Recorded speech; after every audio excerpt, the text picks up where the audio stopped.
Okay, today I'm going to go ahead and do a review on the Wet n Wild, and this is Catsuit. It's a matte lipstick.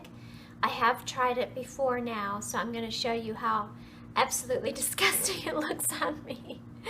And perhaps I need to put something better underneath it. I am not young anymore, so my lips are a little drier, but I am going to go ahead and preface it with a moisturizer, which is Burt's Bees Coconut and Pear. It works really well. So I'm going to go ahead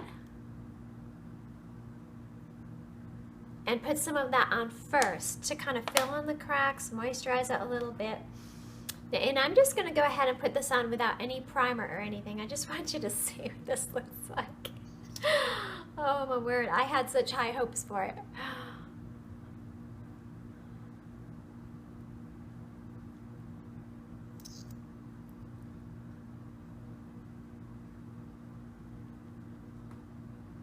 Okay, this is applied a coat and then another coat directly immediately on top of it.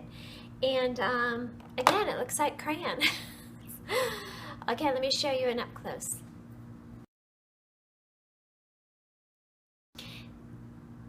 And I'm going to go ahead and even give it some help by rubbing it in to help fill in those cracks, even though I shouldn't have to do this.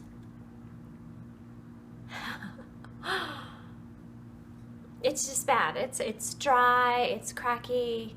Close up. It's bad. That's all I can say. When I'm smiling, yeah, all the cracks fill in and yeah, it looks okay. And from this distance, it might look okay, but it's just, I don't know what it is. So sometimes I do put a primer on, but rarely. I usually just use the Burt's Bees as a primer.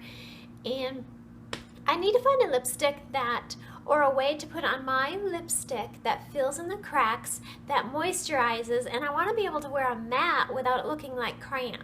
It just looks like a crayon so often, and I have to rub it in with my finger, and then I get this, you know, on my finger.